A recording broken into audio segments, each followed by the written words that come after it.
Hello, everyone. This is Truth and Oneness Discussions with Aquarius. And Scorpio. This is our channel that we have put together. We're discussing various topics ranging from current events to ancient cultures, with the sole purpose of seeking truth and enlightenment and spreading this knowledge to everyone else in the world. Today's discussion is going to be about ancient cosmology.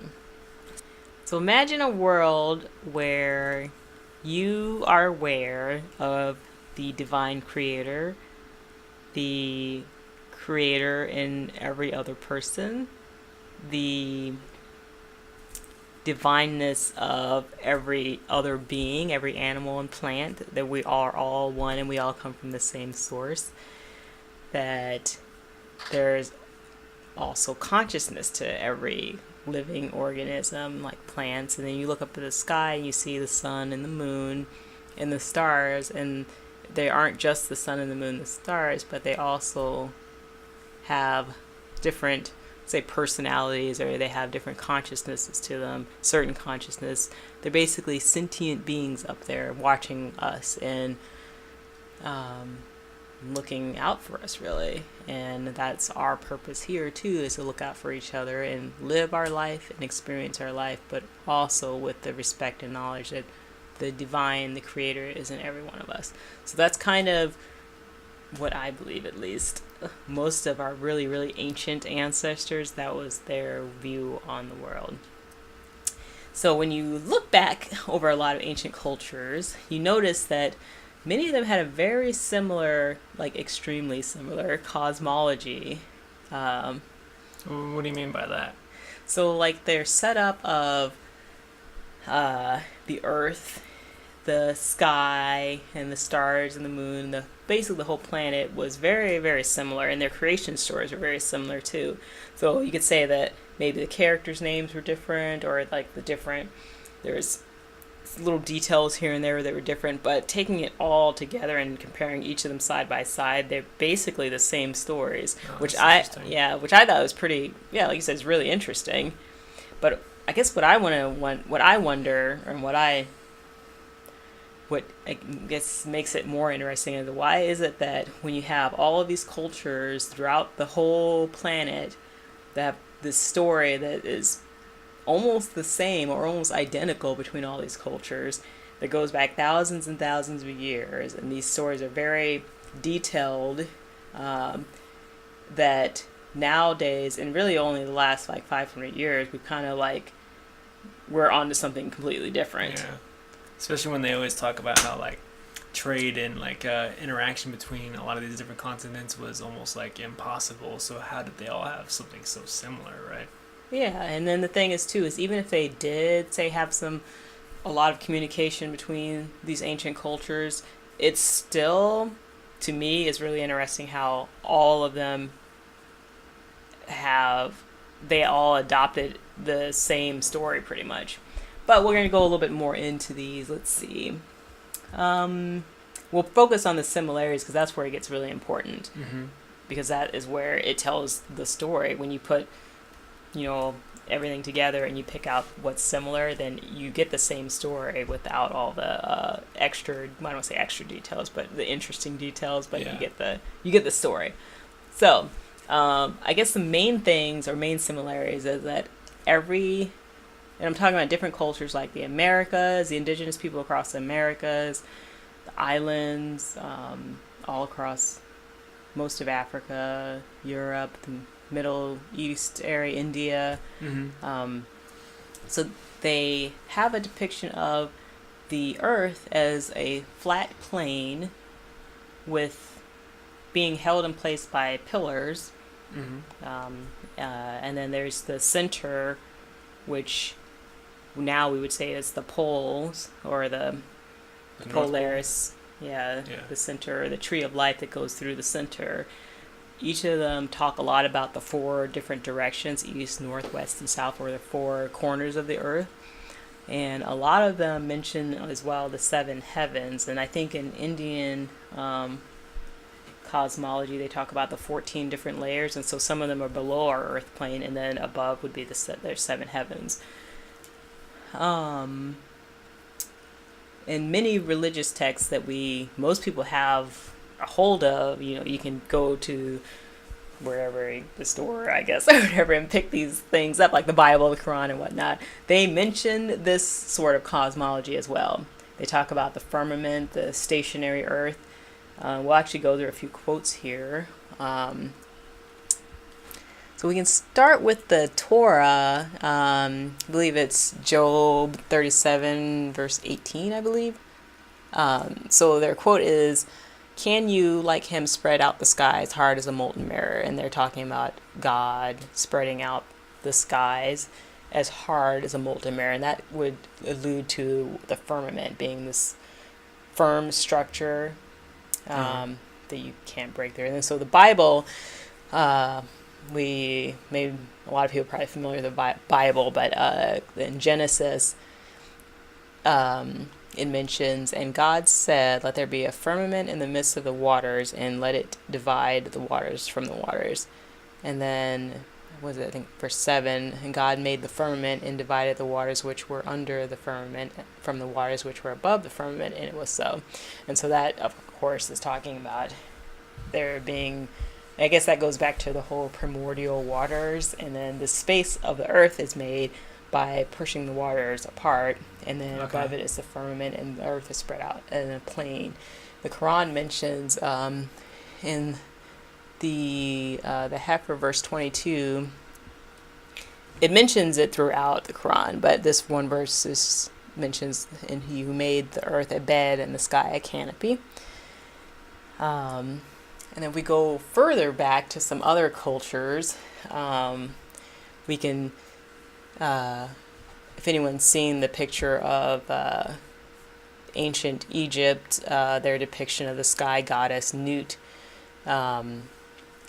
They have the air god Shu, which separates the sky goddess Nut from the earth god Geb, as Ra's sun boat journeys around them or through them. So basically, in ancient Egypt, the sky was depicted also as a solid dome-shaped structure, and it was often said to be the belly of the goddess, typically Nut or Hathor.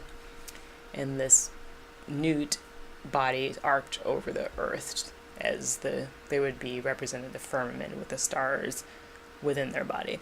Okay. The Maya also, of course, and many other cultures, but just to mention another one, the Maya believed the earth was a flat surface as well, and they depicted 4 main sections of the earth, and over it was also a firmament.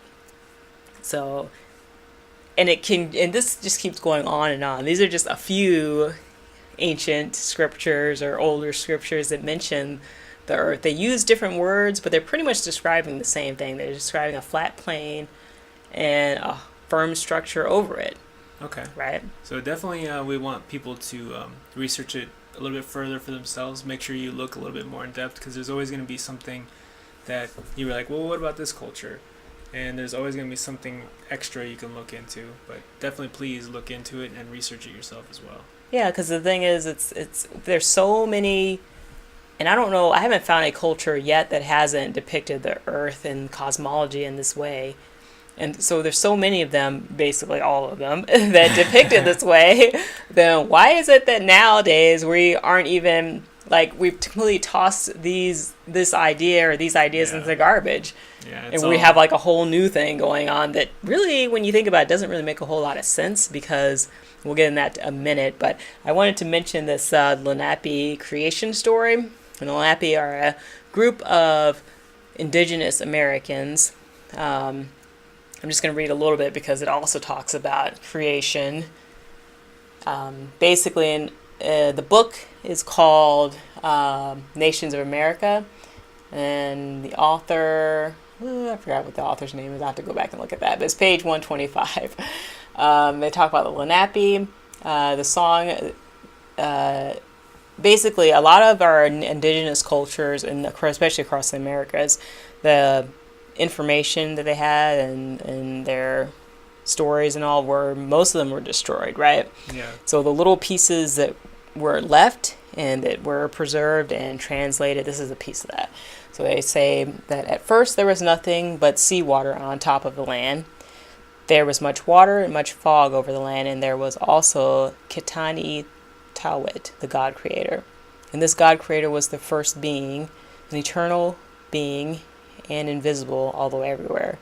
It was this being who caused much water, much land, much cloud, much heaven. And it was he who caused the sun, the moon, and the stars. And all these he caused to move well. By his action, they say he a lot in his, and we'll get into that later. And by his action, it blew hard, it cleared up, and the deep water ran off, and it looks bright, and islands stood there. It was then when again the God Creator made the makers, or spirits, the Manitul Manituk, and also the first beings, Owen Newak, and also the angels, another word I can't pronounce, and the souls. And afterwards he made the man being, the Jinwis, ancestor of the men. He gave him the first mother, Netta Migahu, mother of the first beings, Owini. And it kind of goes on to talk about creating the other animals and whatnot. But it's just very interesting how, because was the Bible we just quoted talked about the waters, and then the waters were spread up, and then people know where that goes from there if you know a lot about the Bible. And so what I also want to bring up too is how, well, again, I'll say, so this is, I guess the most interesting thing about it to me is how very detailed a lot of these old ancient cultures were with their creation stories. And no one, I don't know if really questioned it. They might have questioned it, but I feel like they just knew that this is what it was, you know? Yeah. And this goes back thousands and thousands of years. And now over the last, 500 years, or maybe a little bit more, we have this brand new idea of how our cosmology is set up. And we take it for granted, I think. We just believe that our Earth is round, and we came about through the Big Bang Theory, and evolution got us to where we are today. Everything's sort of by chance, and I guess we got lucky that we're human beings now, right? Yeah, pretty much. But the thing is, there is absolutely no proof whatsoever. No proof. That's why they're called theories. The Big Bang Theory, right? Yeah. Evolution theory. Because it would just be considered a proof if it was actually provable, right? Because then someone else can go out there and prove it themselves. Yeah. Well, I mean, I guess people could easily argue that, well, you can't prove it because it was in the past, right? Yeah. It's like, sure, okay. That's we can take that. Exactly. That's why they say things are like multiple millions of years, because there's no way you can prove it. Yeah. Or say things like 93 billion miles away is the sun. Exactly. Or whatnot. But those are things that we can actually look at, like how far the sun is and the shape of the Earth and whether or not we're actually spinning around a sun and spinning through a galaxy, which is all a more modern cosmology. Those are things we actually can look at and kind of decide for ourselves if this is something that's actually true or if this is a theory, because most people might be surprised to know that none of this new cosmology, our current depiction of the round Earth and the solar system and the universe, none of this stuff has been proven. Like, not even by a long shot. Yeah, it's just a lot of theories and equations that they create which will prove their idea of how things work, but you can make an equation to pretty much prove anything you want. Yeah, if you put it in a book on a piece of paper, you can make it do anything you want, but out in real life, standing on the ground and looking up at the sky, your eyes and your senses tell you something completely different. Exactly, which they try to trick you, like, hey, don't look at the sun because it can damage your eyes. Hey, don't go outside because we want you to work inside the buildings.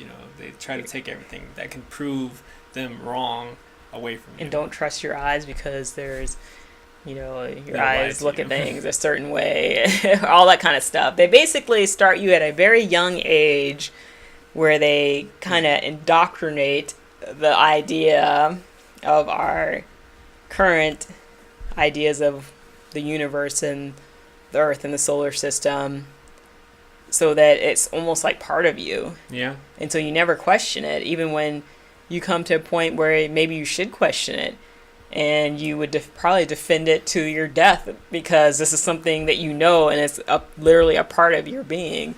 Which is very interesting, because I feel like there was a point before, I guess, knew about all this other stuff, the ancient cosmology, and how, wait a minute, what we know now may not actually be correct. There was a point when I was like, no, I wouldn't even like go there. It never really, I don't think it really even occurred to me that things were different than what was always told us. Yeah, I mean, there's things here and there where, like, being outside or looking up at the stars, you kind of wonder about things, and you're like, it's like you want to go there, but you don't think to go there because you don't think that there's anything beyond what you've been told and what you know, right? Mm-hmm.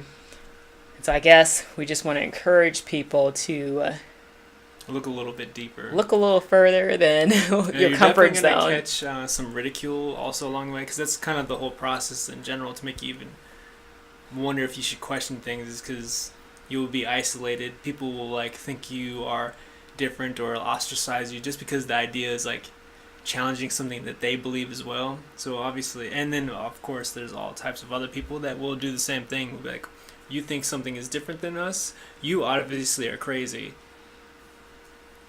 Well, especially when it comes to, because this has all been proven. What do you mean that the cosmology is not what they say it is? Exactly. There's a possibility that maybe the Earth is possibly a flat plane and there's a firmament overhead and all these other things, but this, we have physicists and scientists that have studied our current cosmology of our universe and the sun and all this stuff. So why are we even questioning it? Yeah, we need to pay attention to experts. But the funny thing is when you actually look at what the experts say, if you look through some of what they have actually said about our current cosmology ideas, even they will say that some of the stuff just doesn't make any sense. Yeah, right? It doesn't make sense. They can't prove it themselves, people. Like, this is what I think this is where we've been kind of set astray, I guess, or we've been misled, is we think that our famous physicists, quote unquote, they have proven that the Earth is round and that we're spinning in the solar system and all the other stuff that goes around along with our current cosmology. So they've actually proven this stuff, and they haven't even come close to proving it. It's all just theories. It's theory. You can read that one if you want. Like one of the physicists, Ernst Mach, he quotes, "Obviously it matters little if we think of the Earth as turning about on its axis, or if we view it at rest while the fixed stars revolve around it. Geometrically, these are exactly the same case of relative rotation of the Earth and the fixed stars with respect to one another." Yeah, and basically what it sounds like he's saying is that what they're basing their ideas on doesn't matter if the Earth is sitting still or if the Earth is spinning. Like, basically what they're saying is they haven't proven one or the other, or they haven't really looked in maybe to one or the other, I don't know. But based all of their theories and what they're working off of works both ways, is what they're saying. It's like they just go based on the limitations of which they know, which they don't really even know of. They just they have numbers that they can calculate that seem pretty constant in their equations, so they can just use what that is, and they don't really know anything else. So and then that goes back to, still though, you can put any kind of numbers on a piece of paper and make it do whatever the heck you want it to do, and it may not really correlate with real life at all. Exactly.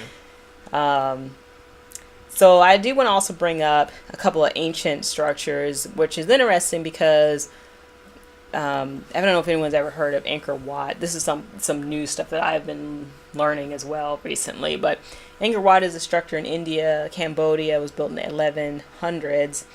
And also another structure, Borobudur in Indonesia. These are large buildings or structures that have built within these buildings their the ancient cosmology and astrology is built within the structures of these buildings. So I thought that was kind of interesting. And this was, of course, back then when everyone knew what everything was, how our cosmology was set up. And so, of course, you're going to make a building. And this also, I think, goes along with, the pyramids, too, how they were set up and where they were set up. These are set up... The placement and the structures of the pyramids make so much more sense when you look at it from the standpoint of a earth plane and a dome over the Earth, or a fixed structure over the Earth where the stars and the sun and the moon rotate in. Vedic astrology mentioned the 14 layers of the, I guess, the planes. There's the earth plane, and then there's other layers. The sky is held up by a pole. The pole over the earth plane is held up in the center by a pole, and then the stars rotate on this pole. And they mention it rotates around like a chandelier, sort of, and the sun and the moon rotate within that structure. And this also makes sense from when we think about the eclipses. What I find really interesting, and I still think it's fascinating, how ancient is Indian and Vedic astrology. I mentioned Vedic astrology and Indian Hindu astrology or cosmology a lot because I feel like this is probably one of the best preserved of the ancient cosmologies.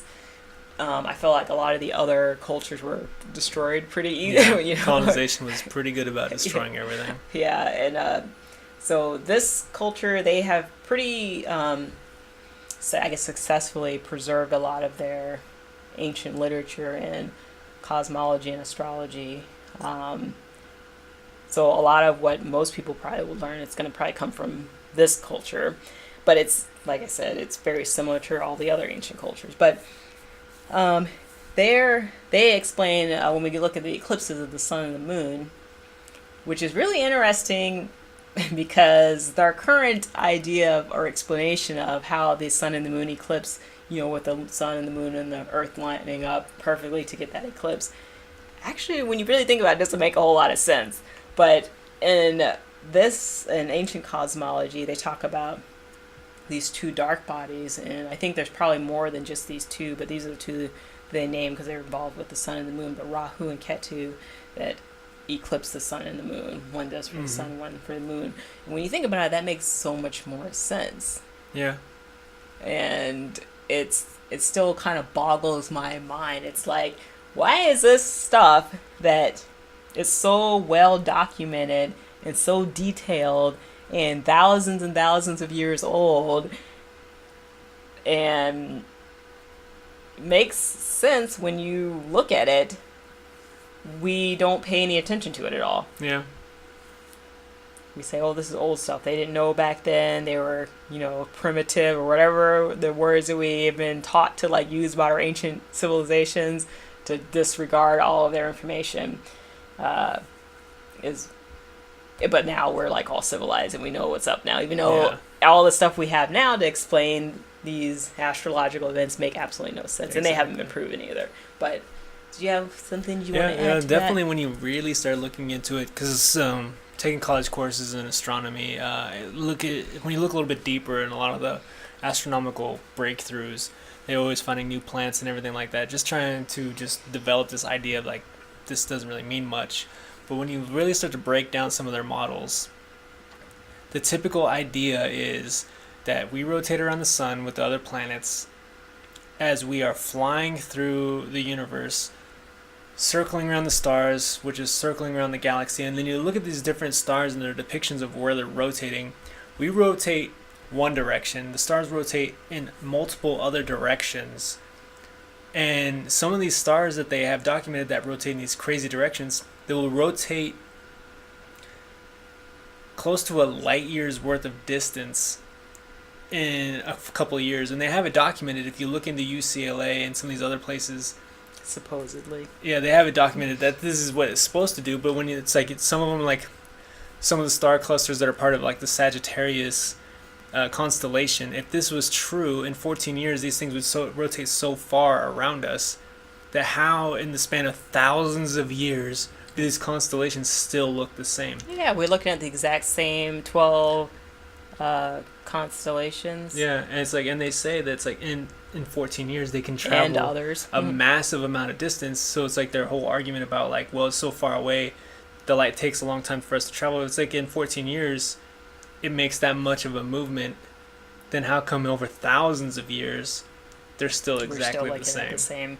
And that's a really simple one that we could ask the question of, but a lot of people will explain this away with I say BS, which because it's total BS book stuff. Yeah.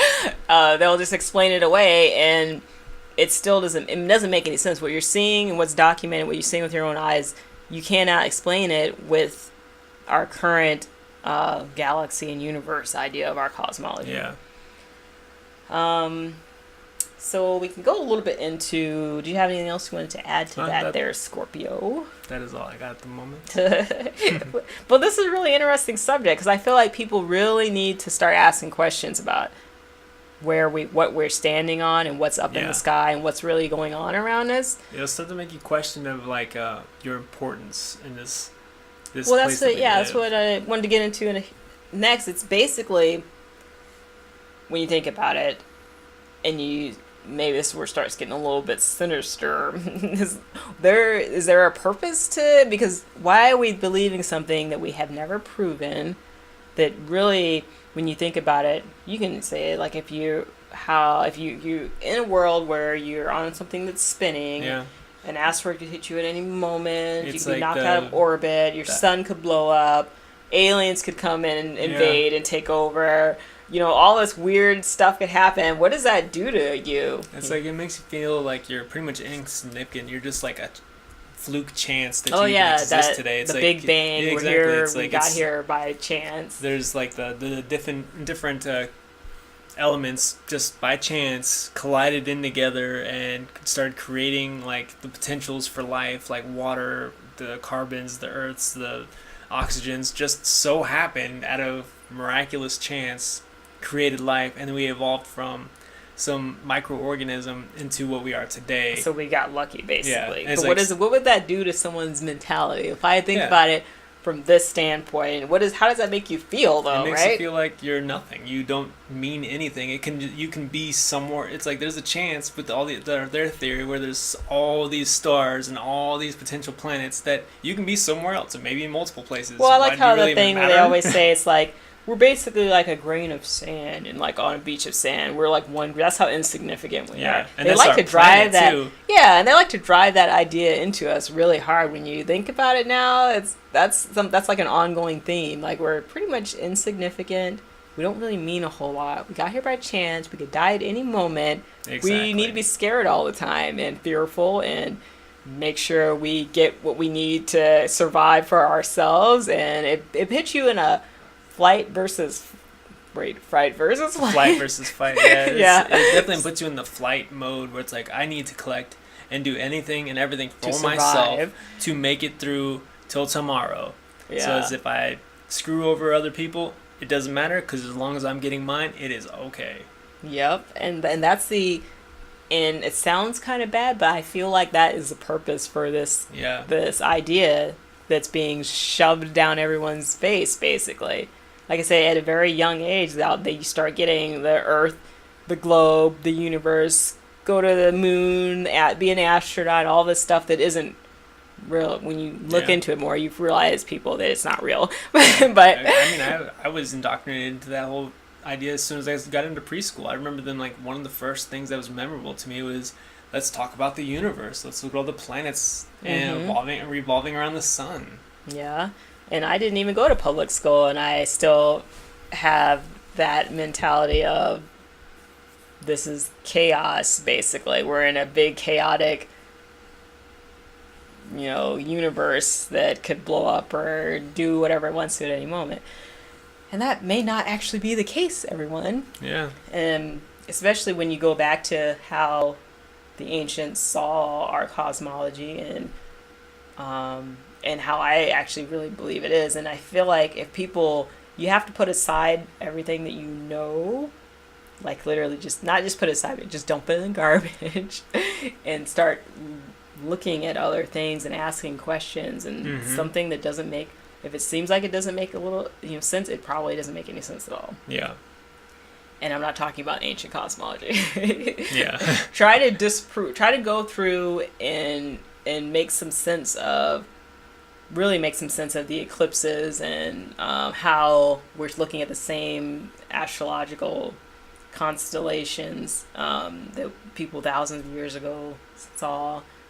Try to make sense of all these things from our current standpoint, and you realize you won't be able to from our current cosmology. And then you can look deeper, ask more questions, go to the ancients, and Yeah. really it's all laid out there.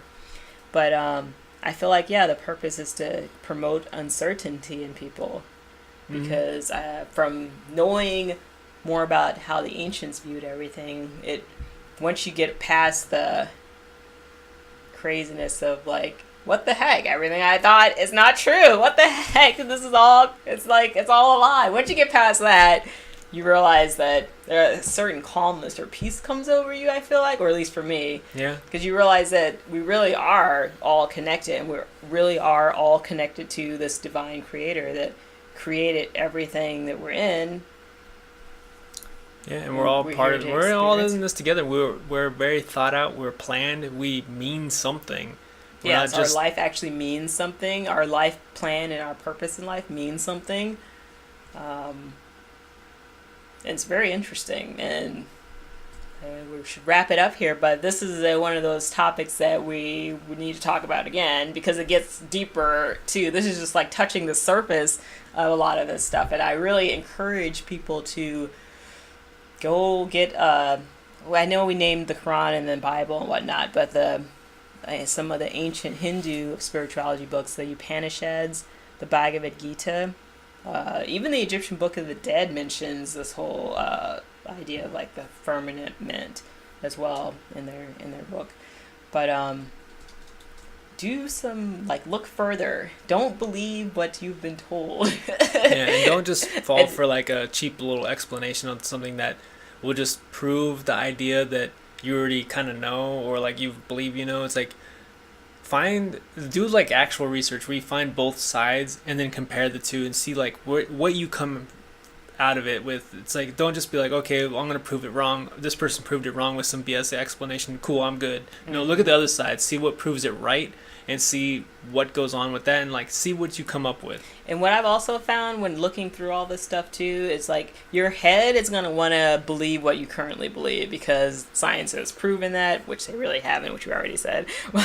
This has been proven by scientists and it's in the books and whatnot. But when you take a minute and like kind of just close your eyes and feel deep down inside, it's like inside of you, you feel that what you're believing right now is wrong, and that there's more to life and more to the world. You just have to let yourself go there. But this is all, the whole purpose of all this is knowing this. I feel like it helps to bring people, because you realize that there's a purpose to everything. Yeah. We are all connected, and we are all part of the creator, and we should all be more kind to each other and help each other more. It helps to bring people together, because you realize you don't need to fight each other for stuff, and you don't need to, cut people off in traffic, and there's all these different things that you typically would do. It's like looking out for yourself. You realize don't really mean much, and it's actually kind of like hindering other people, which in time you're learn. Hindering yourself too. Yeah, exactly. You're hindering yourself, and you're hindering. It's like we're all in this together. We're all part of the divine creator. We're all the same. So you're literally, anything you do negatively to someone affects you negatively as well. Everything you do positively affects you positively. Yeah. But yeah, that's any other last minute things you want to add to this discussion? No, that kind of wraps this one up. Yes, very interesting stuff, and really encourage people to look more into this, because you can't convince us, the two of us, Aquarius and Scorpio, that we are wrong about this. There's too much evidence that supports ancient cosmology over our current cosmology. So don't waste your time if you want to try to convince us or whatever. We want to encourage other people to research this themselves and find the truth out for themselves, just to kind of realize the bigger picture of the world, because there is a much, much bigger picture than what we've been fed over our lifetime. But yeah, that about wraps it up, and I believe next time, just to change subjects a little bit, well, every week's gonna be, I guess, a different subject, but we're gonna talk about vegetarianism, because that's interesting. But we're gonna talk about our story in vegetarianism as well, and veganism a little bit too. But anyways, thanks for listening, everyone. This is Truth and Oneness Discussions with Aquarius and Scorpio. Have a good night.